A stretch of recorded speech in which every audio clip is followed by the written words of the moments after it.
औज़ुबिल्लाहि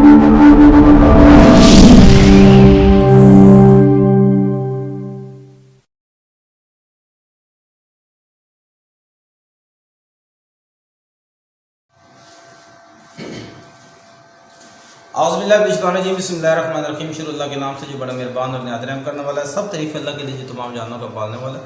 तमाम दुरूद व सलाम हज़रत नबी करीम सल्लल्लाहु अलैहि वसल्लम की ज़ात पर जो मुहसिन इंसानियत और वजह कायनात। 10th class physics chapter 1 lecture 5 damped oscillation आज हम डिस्कस करने जा रहे हैं। डैम्प्ड ऑसिलेशन क्या होती है? ये सिर्फ सिंपल हार्मोनिक मोशन पर ही अप्लाई होती है। हर वो बॉडी जो सिंपल हार्मोनिक मोशन रखती है उसमें हम डिस्कस करेंगे डैम्प्ड ऑसिलेशन को। सिंपल हार्मोनिक मोशन हर वो बॉडी जो to and fro motion about mean position अपनी मोशन को रिपीट करती रहती है उसको हम सिंपल हार्मोनिक मोशन पढ़ते हैं। जिस तरह हमने mass attached spring system discuss किया, ball and bowl system discuss किया, सिंपल पेंडुलम डिस्कस किया कि उनकी जो मोशन होती है वो मीन पोजीशन के अंदर रिपीट होती रहती है, जिसको हम क्या कहते हैं? Simple harmonic motion. अब उस रिपीटिशन को, उस ऑसिलेशन को, वाइब्रेशन को हम एक नए अंदाज से डिस्कस करने जा रहे हैं। आपने देखा होगा कि अगर पेंडुलम हमारे पास है उसको हम एक्सट्रीम पोजीशन पे ले जाके छोड़ते हैं तो वो इस तरह ऑसिलेट करना शुरू कर देता है अबाउट मीन पोजीशन। अब कुछ देर के बाद देखेंगे तो उसकी स्पीड कम होना शुरू हो जाती है और एट द एंड आप देखते हैं वो रुक जाता है। उस चीज को हम डिस्कस करते हैं, वो क्यों रुकता है उस ऑसिलेशन को डिस्कस करेंगे, जिस टॉपिक को नाम दिया गया डैम्प्ड ऑसिलेशन। सबसे पहले हमें पता होना चाहिए कि डैम्प्ड का मतलब क्या होता है। डैम्प्ड का मतलब होता है कमी करना। डैम्प्ड का मतलब होता है कमी करना। किस में? ऑसिलेशन में। डैम्प्ड ऑसिलेशन में कमी करना मतलब वो जो रिपीटिशन हो रही है, वो जो ऑसिलेट कर रही है कोई भी बॉडी, अब उसमें कमी जो होती है हम उसको डिस्कस करेंगे। सबसे पहले तो उसकी डेफिनेशन करते हैं। डेफिनेशन में क्या कहता है, आइए देखते हैं। डेफिनेशन में कहता है the oscillation of a system in the presence of some resistive force are damped oscillation. कहता है कि वो जो ऑसिलेशन होती है किसी भी सिस्टम की जो सिंपल हार्मोनिक मोशन परफॉर्म कर रहा होता है उसमें अगर रेजिस्टिव फोर्स आ जाती है जिसकी वजह से वो ऑसिलेशन आहिस्ता आहिस्ता आहिस्ता क्या हो जाती है? रिड्यूस होना शुरू हो जाती है और फिर एट लास्ट वो रुक जाती है, स्टॉप कर जाती है, तो उसको हम क्या कहते हैं? Damped oscillation. Due to some resistive force oscillation का रिड्यूस होके आखिर पे रुक जाना, ये सिस्टम आपके पास क्या कहलाता है? डैम्प्ड ऑसिलेशन कहलाता है, जिसकी मैंने ये एग्जांपल दी है। आगे हम एक्सप्लेनेशन करने जा रहे हैं। एक्सप्लेनेशन में जरा देखिएगा। इन आइडियल केस, एक ऐसा केस हम डिस्कस कर रहे हैं, आइडियल केस, जिसमें कोई किसी किस्म की फ्रिक्शन नहीं है, रेजिस्टेंस नहीं है, तो फिर क्या होगा? अगर हम ऑसिलेशन उस जगह पे कराएं जहां पर किसी किस्म की रेजिस्टेंस नहीं है, कोई भी रुकावट नहीं है, तो फिर वहां पे वो ऑसिलेशन क्या करेगी? वहां पे वो ऑसिलेशन होती रहेगी।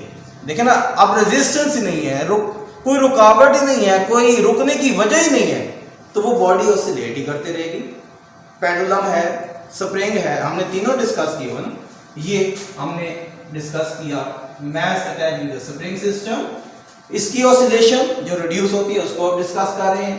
फिर हमने एक ball and bowl system discuss किया। यहाँ पे बाउल के अंदर एक बॉल लिया जो उसकी बार बार रिपीट करता था, ऑसिलेट करता था। फिर हमने पेंडुलम के बारे में डिस्कस किया जिसको हम एक्सट्रीम पोजीशन पे ले गए और फिर उसको जब रिलीज किया तो वो अपनी रिपीटेशन करने लग गया, ऑसिलेशन करने लग गया। तो ये ऑसिलेशन क्या होती चली जाती है? रिड्यूस होती चली जाती है। लेकिन इन आइडियल केस हम अगर इसको ले जाएं जहां पे किसी किस्म की एयर रेजिस्टेंस ना हो, फ्रिक्शन ना हो, कोई रुकावट ना हो, तो वहां पे ये अपनी ऑसिलेशन जारी रखेगा। तो ये सारी बातें वहां पे लिखिए। Vibrating motion of an ideal system in the absence of any friction और रेजिस्टेंस कंटीन्यूअस मोशन, वो अपनी मोशन को कंटिन्यू रखेगा। The action of the resistive restoring force, वो रिस्टोरिंग फोर्स के एक्शन पर ही काम करता रहेगा। अब हम एक ऐसा केस लेते हैं जो नेचुरल केस होता है, जहां पे कुदरती इन आवर डेली लाइफ आप कह सकते हैं, यहाँ पे इसकी हेडिंग बना सकते हैं, आवर डेली लाइफ भी केस बना सकते हैं। अब डेली लाइफ में क्या होता है? जाहिर सी बात है, एयर रेजिस्टेंस होती है, फ्रिक्शन मौजूद होती है, जिसकी वजह से वो बॉडी या वो ऑसिलेशन लाजमन रुकेगी। अब हम डिस्कस करते हैं जी नेचुरल केस या in our daily life. In all system, बाकी हर सिस्टम में, आइडियल केस के अलावा बाकी हर सिस्टम में the force of friction retard the motion so the system do not oscillate. क्या होता है, बाकी हर किस्म के सिस्टम में फ्रिक्शन मौजूद होती है जो रिटार्ड कर देती है, आहिस्ता आहिस्ता उसकी मोशन को सपोर्ट करती है, आगे से धक्का लगाती है, दूसरे अल्फाज में ये कह सकते हैं, या उसको रोकने की कोशिश करती है, रेजिस्ट करती है उसकी ऑसिलेशन को। आगे कहते हैं the friction reduce the mechanical energy of system as time passes.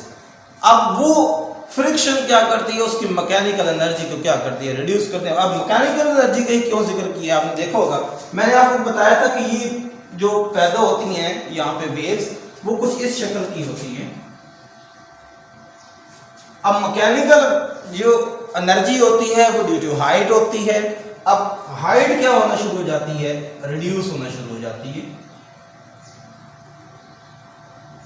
अब यहाँ पे हाइट और है, यहाँ पे हाइट और है, इसकी साइनोसाइडल वेव्स जो होती हैं वो रिड्यूस होना शुरू हो जाती हैं, हाइट चेंज होना शुरू हो जाती है। इसलिए हम क्या कहते हैं, मैकेनिकल एनर्जी, इसकी mechanical energy of the motion. और दूसरा आप देखें तो ये मोशन भी इसकी आगे होती है, तो हम मैकेनिकल एनर्जी की ऐसी एनर्जी होती है जिसमें काइनेटिक और पोटेंशियल दोनों होती हैं, तो हम मोशन के लिहाज भी देखेंगे इसकी मोशन रिड्यूस होती चली जाती है और हाइट भी रिड्यूस होती चली जाती है। मैकेनिकल एनर्जी दो चीज़ों का, दो एनर्जी का मजमू होता है, किसी बॉडी में या काइनेटिक एनर्जी की वजह से या पोटेंशियल एनर्जी की वजह से पाई जाने वाली एनर्जी क्या होती है, मैकेनिकल एनर्जी। तो इसी तरह इसकी जो मोशन होती है वो भी रिड्यूस होती चली जाती है, कम होती चली जाती है। तो हम क्या कहते हैं कि इसके अंदर mechanical energy of the system as time passes क्या हो जाती है, रिड्यूस हो जाती है। आगे कहता है and the motion is said to be damped, और इस किस्म की मोशन को हम क्या कहते हैं, डैम्प्ड ऑसिलेशन कहते हैं। तीसरी हेडिंग हम बनाएंगे ग्राफिकली, ये जो बातें हमने की हैं वो हम ग्राफ में जाहिर करने जा रहे हैं। अब देखिएगा graphically that this damping progressively reduce the amplitude of the vibration of motion। उस वाइब्रेशन की एम्पलीट्यूड को क्या होता चला जाएगा, एम्पलीट्यूड क्या होता चला जाएगा, कम होता चला जाएगा, रिड्यूस होता चला जाएगा। इस डैम्पिंग में ये देखिएगा, पहले इसका एम्पलीट्यूड क्या था, एम्पलीट्यूड क्या होता है, मैक्सिमम हाइट या मैक्सिमम लेंथ जो होती है या मैक्सिमम डिस्प्लेसमेंट जो होता है उसको एम्पलीट्यूड कहते हैं। वेव का मैक्सिमम डिस्प्लेसमेंट आपके पास एम्पलीट्यूड कहलाता है।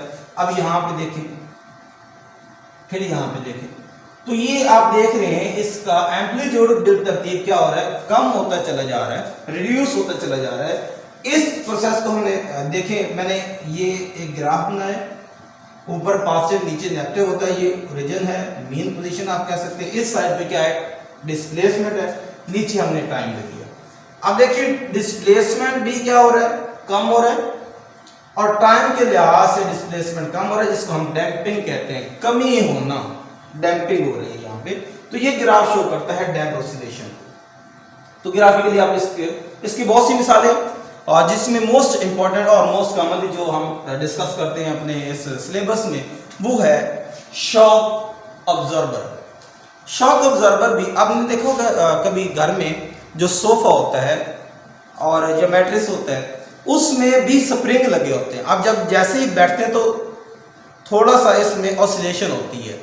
अब वो भी इसकी मिसाल हम ले सकते हैं, वो भी यहाँ पे मिसाल है। लेकिन यहाँ पे जो हम डिस्कस करने जा रहे हैं, जो मोस्ट कॉमनली आपसे पूछी जाती है, बोर्ड में पेपर में पूछी जाती है, और जो कंसेप्चुअल है, आइए देखते हैं शॉक ऑब्जर्वर। शॉक ऑब्जर्वर क्या होता है, आपने देखा होगा कि जिस तरह मोटर बाइक है उसके शाफ्ट होते हैं जिसको हम शाफ्ट कहते हैं, और स्प्रिंग लगा होता है। और स्प्रिंग उसमें जब जैसे कोई जंप आता है तो वहाँ पे जब स्पीड ब्रेकर आता है तो वहाँ पे जब उस पर फोर्स लगती है तो वो कंप्रेस होता है। जैसे कंप्रेस होता है तो उसके अंदर क्या सारा सिस्टम होता है, उसको हमने डिस्कस करना है कि वो शॉक ऑब्जर्वर करता क्या है, वो उसमें होता क्या है, वो किसकी एग्जाम्पल है। तो वो बेसिकली किसके एग्जाम्पल है, डैम्प ऑसिलेशन की एग्जाम्पल है। शॉक ऑब्जर्वर इन ऑटोमोबाइल्स और one practical application of damped oscillation. ये प्रैक्टिकल एग्जांपल भी कह सकते हैं, प्रैक्टिकल एप्लीकेशन कहाँ पे डैम्प्ड ऑसिलेशन अप्लाई होता है, ये एमसीक्यू में बात पूछी जा सकती है। ये शॉर्ट क्वेश्चन में भी पूछी जा सकती है, right the practical example of damped oscillation, तो आप ये लिख सकते हैं। उसके बाद इसकी अगर डेफिनेशन आ जाए अलग से, डिफाइंड शॉक ऑब्जर्वर, तो आप ये इसके बारे में लिख सकते हैं, या ये भी साथ अटैच कर सकते हैं। क्या है जी, अ शॉक ऑब्जर्वर होता क्या है, कंसिस्ट ऑफ अ पिस्टन, एक पिस्टन पे कंसिस्ट कर रहा होता है। ये देखिएगा, ये पिस्टन रेड कलर का जो मैंने बनाया है, इसमें ये सारा पिस्टन है, रेड कलर का जो स्ट्रक्चर है ये सारा इसमें पिस्टन है। आगे कहता है piston moving through a liquid, और इसके अंदर एक लिक्विड होता है, लेट्स सपोज ऑयल होता है, मोबिलाइल होता है, कोई भी हम ऑयल इसके अंदर इस्तेमाल करते हैं, मोस्ट कॉमनली मोबिलाइल इस्तेमाल होता है। मूविंग थ्रू लिक्विड, जो लिक्विड की वजह से मूव करता है, such as oil, the upper part of shock observer is firmly attached to the body of the car, उस गाड़ी के फ्रेम के साथ उसका ऊपर वाला हिस्सा जो है वो अटैच होता है। ये मैंने लिखा है attach to the frame of car या कार फ्रेम। आगे कहता है when the car travel over the bumps, जब वो किसी जंप से गुजरती है, on the road, किसी रोड पर मौजूद जो जंप होता है उसमें से गुजरती है, तो क्या होता है, कार में वाइब्रेट वायलेंटली। अब कार क्या करती है, वो वाइब्रेशन करती है। द शॉक ऑब्जर्वर, अब इसका काम क्या होता है, डैम्प द वाइब्रेशन। अब शॉक ऑब्जर्वर वो जो बहुत ज्यादा झटका लगना था उसको डैम्प कर देता है, कम कर देता है, ऑब्जर्व कर देता है उसकी मोशन को। बस अगर आपके शॉक कमजोर हैं गाड़ी के, तो आप देखते हैं वहां पे जंप की वजह से आपको बहुत ज्यादा झटका लगता है, या गाड़ी का फ्रेम जो वो भी हिल सकता है या क्रैक हो सकता है। लेकिन शॉक ऑब्जर्वर क्या करता है, उसको जज़ब कर लेता है, ऑब्जर्व कर लेता है। अब देखिए क्या कहता है, shock observer damp the vibration, वो उसकी वाइब्रेशन को डैम्प करता है, मतलब कम करता है। मैंने यहाँ पे बताया है डैम्प का मतलब क्या होता है, कम करना। उसकी वाइब्रेशन को कम करता है, and convert their energy into heat energy of the oil. अब क्या होता है, इधर देखिएगा डायग्राम में, ये आपके पास अटैच होता है कार के फ्रेम के साथ। ये इसके अंदर रेड कलर का जो मैंने बताया ये पिस्टन है, पिस्टन के अंदर लिक्विड होता है, और ये नीचे वाला जो सिरा है ये एक्सल, जो गाड़ी का एक्सल होता है, टायर का एक्सल होता है, उसके साथ अटैच होता है। अब ये वर्किंग कैसे करता है, आप देखिए जरा, यहाँ पे स्प्रिंग लगा हुआ है, ये सारा जो ब्लू कलर का आपको नजर आ रहा होगा साइड पे डॉट्स में, ये स्प्रिंग लगा हुआ है। स्प्रिंग इस पॉइंट के साथ और इस पॉइंट के साथ, दोनों एंड के साथ अटैच होता है। अब जैसे ही जंप लगता है पिस्टन कंप्रेस होता है, जैसे कंप्रेस होता है तो उसके अंदर जो लिक्विड मौजूद होता है वो हीट अप हो जाता है, उसकी वो जो कंप्रेशन है वो कन्वर्ट हो जाती है हीट एनर्जी में, ऑयल के अंदर हीट पैदा होती है। अब हीट जो है वो जब प्रोड्यूस होती है, और साथ ही आपने देखा होगा जो स्प्रिंग बैरूनी साइड पे लगा होता है वो भी कंप्रेस होता है। अब उस हीट की वजह से वो आराम से वो ट्रांसफर हो जाती है स्प्रिंग को, और स्प्रिंग उसको आराम से उसको खोलता है, ज्यादा जंप नहीं लगाता, मतलब ज्यादा उछालता नहीं है। स्प्रिंग की वजह से उसको बेनिफिट रहता है, बैरूनी कवर रहता है, जिसकी वजह से दोनों एक दूसरे को हेल्प करते हैं। कौन, अंदर जो पिस्टन लगा हुआ है और बाहर जो स्प्रिंग लगा हुआ है, ये एक दूसरे को सपोर्ट करते हैं, और दोनों का काम ये होता है कि एक दूसरे को सपोर्ट करें, और दोनों का काम ये होता है कि वो ऑसिलेशन को डैम्प करें, ऑसिलेशन को कम करें। तो ये इसका सारा प्रोसीजर था डैम्प ऑसिलेशन का, जो आज हमने डिस्कस किया। इसको एज ए लॉन्ग क्वेश्चन आप इस तरह डील करेंगे। ये हेडिंग इसकी बनाएंगे, ऑलमोस्ट 4 इसकी हेडिंग बनती है।